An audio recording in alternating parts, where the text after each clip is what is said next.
The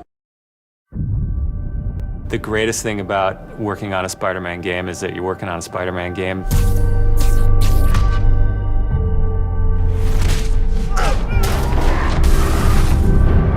The hardest thing is that it's a Spider-Man game. We really care about storytelling here at Insomniac. And I think that's how we go into every day we come here. There's this push to really get it right. One of the most compelling things about Spider-Man is just when Peter Parker and Spider-Man's worlds collide. And we've tried really hard to weave the two stories together to create a story that is not necessarily just a superhero story, but a human story as well. So this Spider-Man is a little different. He's older, he's 23, so he's been Spider-Man for 8 years, and kind of like an athlete in the prime of his career, he's starting to get good at the Spider-Man thing. The nice thing about playing an experienced Spider-Man is that he's already familiar with his powers, right? He's not just discovering them. We always think of Spider-Man as, we call him, the acrobatic improviser.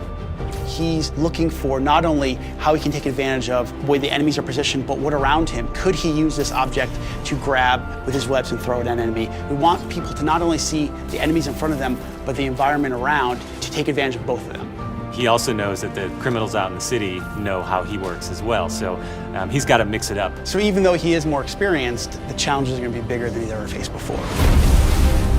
Spider-Man has a rich history of having great stories. The core of our story is this duality between being Peter Parker and being Spider-Man. What's cool about Mr. Negative is that he also has a duality. He's got his positive side as Martin Lee, who runs the homeless shelters in the city, but he also has his negative side. When Peter makes the connection that the leader of the inner demons is the guy who my aunt works for, we got the perfect collision of those two worlds.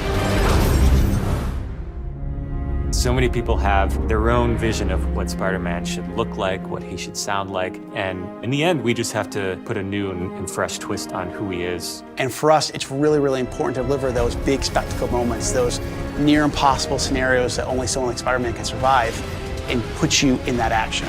You got this, you got this, you got this! We understand what this character means to people in here, and we're making this game with a lot of heart, and we're going to do whatever it takes to give people the ultimate Spider-Man experience, the game that they've been waiting for.